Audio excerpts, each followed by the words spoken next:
Last time our TSX video ended in disappointment. This time I'm hoping for the opposite of that, which is appointment. Well, welcome to VTEC Academy. You're about to get schooled.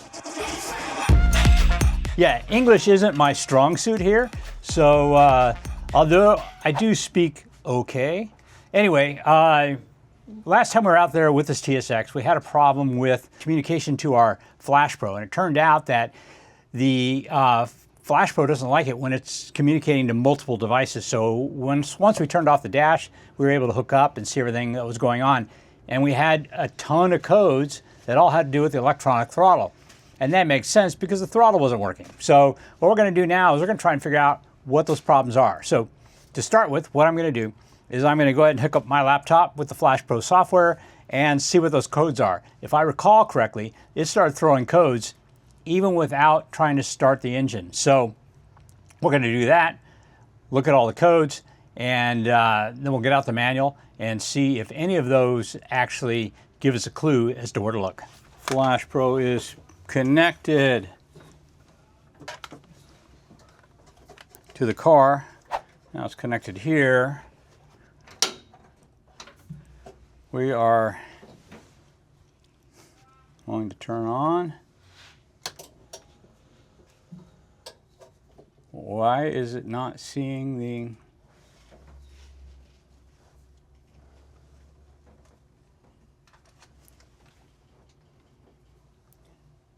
The ECU turned on, right?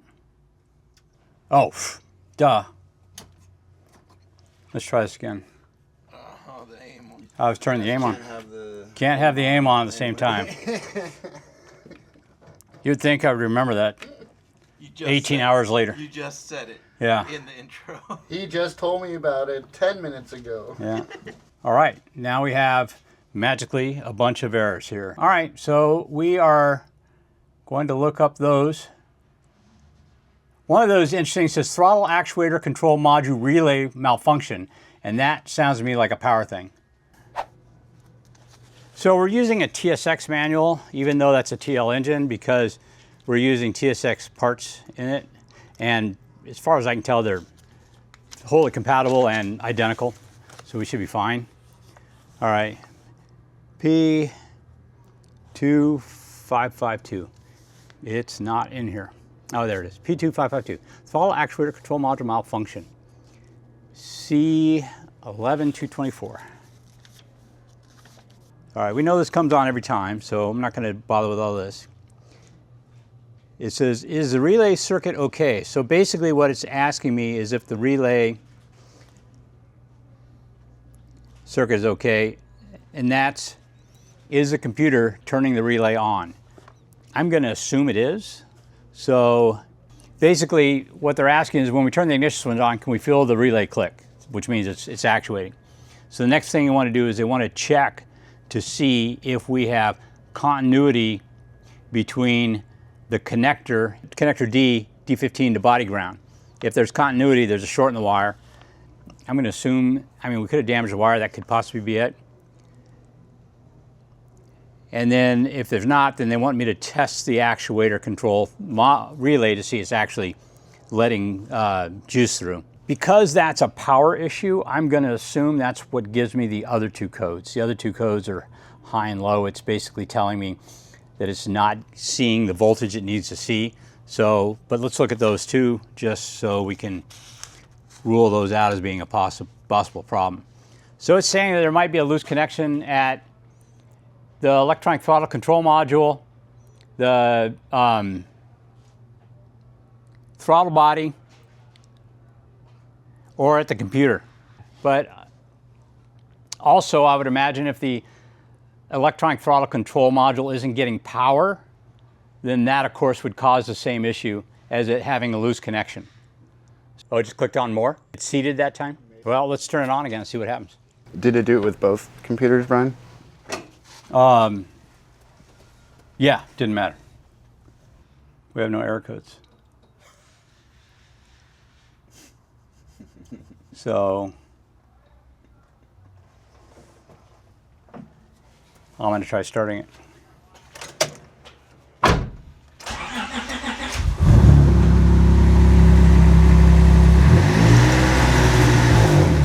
still doing that thing. Oh, you've got all the codes.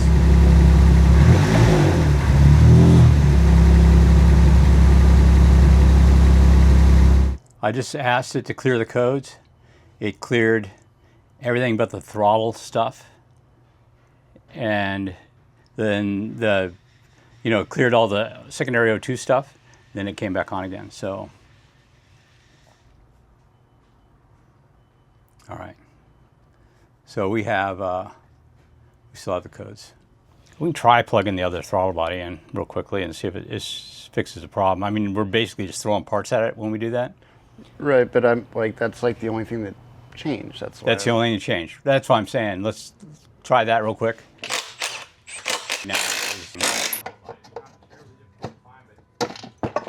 This is the one that was on there. Correct.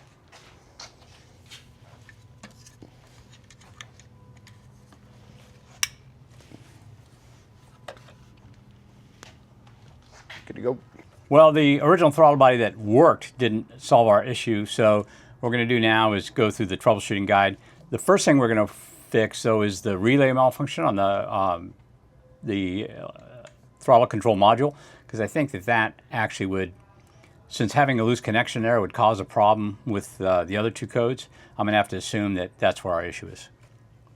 So we need to see if the relay is working, and if it is the module getting 12 volts?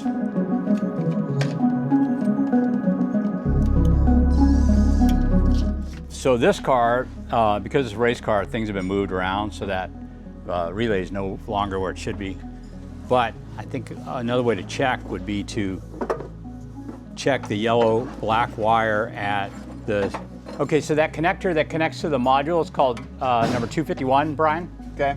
And there's a yellow-green wire in it, and that is the power. That's what provides power to it. So if we have power at yellow-green when we turn the ignition on, then either the module's failed or it's got a bad ground, and we can check that as well. Oh, there's the relays. Pardon me? So there's the relays. Oh.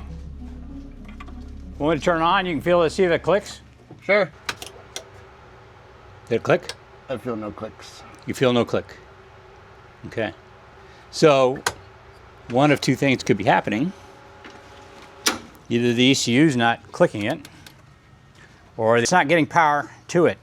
I don't see any fuses on here. Do you? No, that's what I was saying. It's just like a junction, unless it's behind that. I think it's behind this. Good thing they made them inaccessible. So let's check fuse number 1. A discrepancy in the manual. Imagine that. It happens. 15 amp. Move on to another project. It looks absolutely fine. So let's try swapping the relays between the seat heater and the... Yeah, let's try that. Did you do it? Yeah, I swapped the relays. Oh, I guess let's see if they clicked on. Feeling nothing? I'm not feeling clicking. I'm hearing these ones, but I'm not. Okay, so the next thing would be, what should be turning that on? We're just gonna try and bypass the relay and see if we can make the throttle circuit come alive.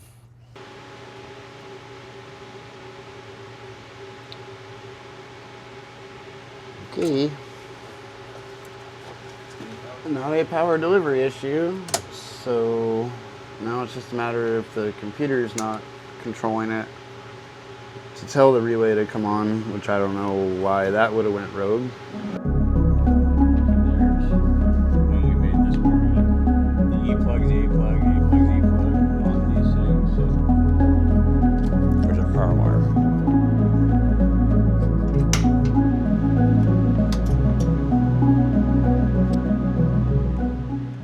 No change.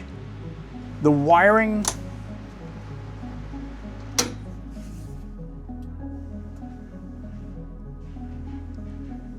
didn't change. I think our best bet right now is to get a new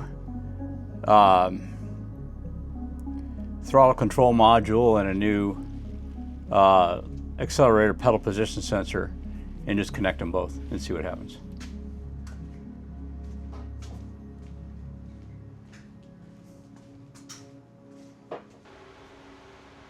Guess what code we don't have? That was the problem.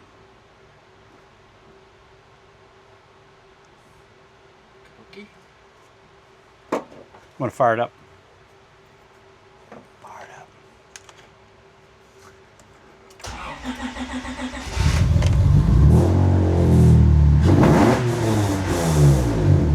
That's the big wheel sound of power right there.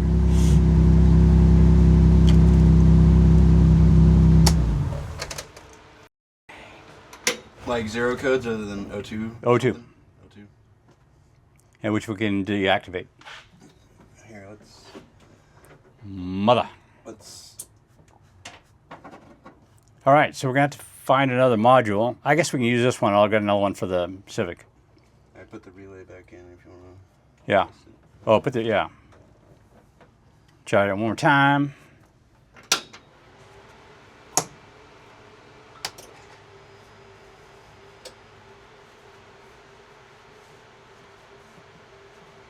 No code. So either the wiring went bad or the module went bad. Whatever. It works now. You know what? Just for grins, plug it in again. That does nothing.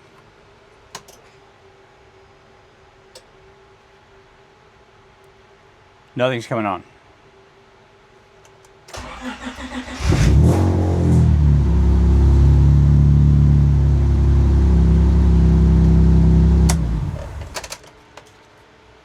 So, we didn't actually solve the problem, and I'll tell you why. Because I plugged and unplugged that. You plugged and unplugged this. One of those two fixed it. Did you plug in the tester one? And then I unplugged it and plugged in the other one. Back. I plugged the stock one back in. But I did unplug it and then plug it back in. And you unplugged this and plugged it back in. Yeah. So, one of those operations fixed our damn problem. So anyway, fixed. I'm not gonna. If I was a dealership, I would now charge you for a new accelerator pedal position sensor and a new module, and send you on the way with a big fat bill. So, but I'm not. So we're going to put our parts that we know are good back in the Civic. We're going to figure out a new place to mount that module so we don't have to deal with what we just had to deal with. And we're going to go back to the dyno. Sweet. Tim adjusted the steering wheel up. I feel like I'm driving a bus. We are back. I think we've got everything sorted well enough that we can go ahead and get the tune done on this. Throttle's working properly. The only codes I have are things we can turn off in the software, so second time's a charm. Let's see what this does.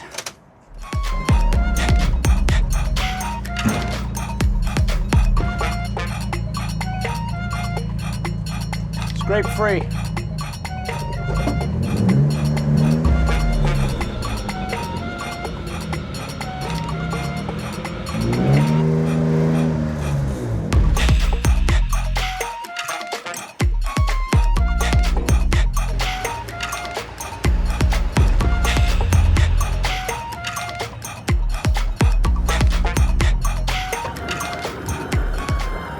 There was some confusion. When you do the race harness, the O2 sensor needs to be in the back bank, but that means we have an open bank up front. So what we're going to do is go ahead and connect that to our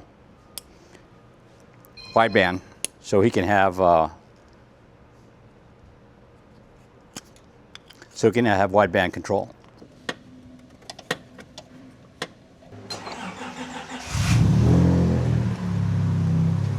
This one's different too.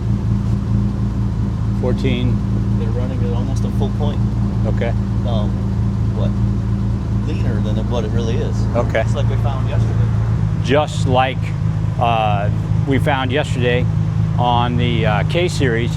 It's about a point difference between what his wideband reads and what the wideband from Honda reads. The Honda one's reading leaner than it actually is. It's actually slightly rich. We are putting a second O2 sensor on. Because the software only displays one, the back one, I assumed that it didn't need to. Wrong. So we're putting both on. Should eliminate our codes, and we'll see if it runs a little bit more true to what it should be.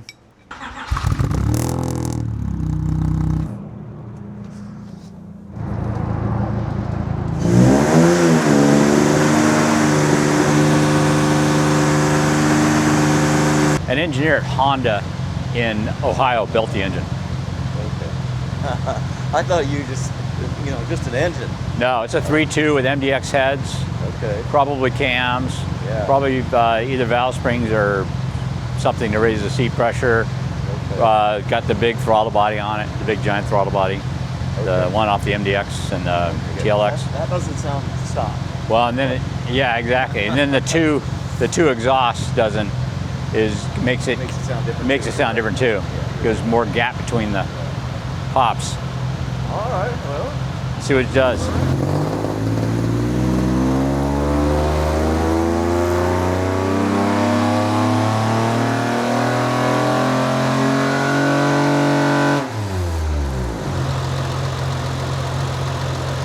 So far we've been able to make just a couple of runs, and these are with no VTEC. So we had, it's going lean actually at higher RPM, so we're not sure if the fuel pump isn't able to keep up with what we've got going on here or if there's some other issue.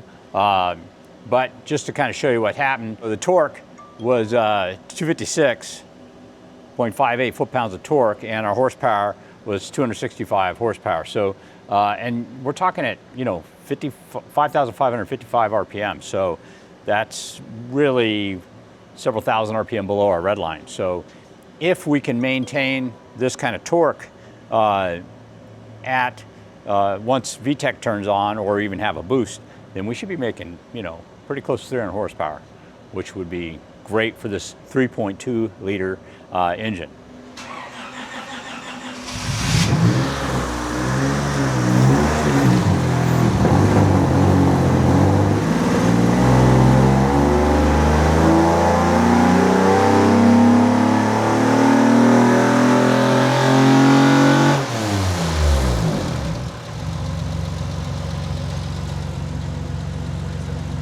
A little less. Wonder if our fuel pump's going bad.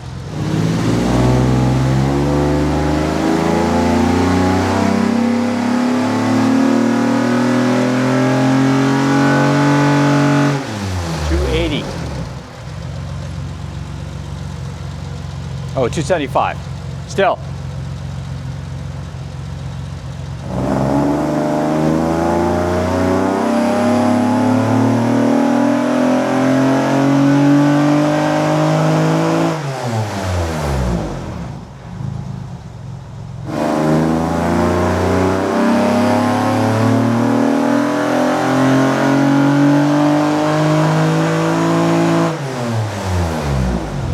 Yeah, I didn't even make the power it did the run before. Yeah. With fuel.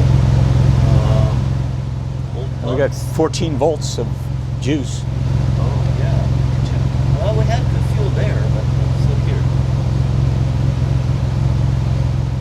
Didn't sound like knock or anything. Yeah, we stay above like 12 to 12.5 volts for the whole run. Yeah. But yeah, I don't know why it definitely sounds like we're missing on job. It does. It sounds. What if we got a coil going? But let me try one more time. If it still does it, then Maybe I'll get spare coils and we'll try that.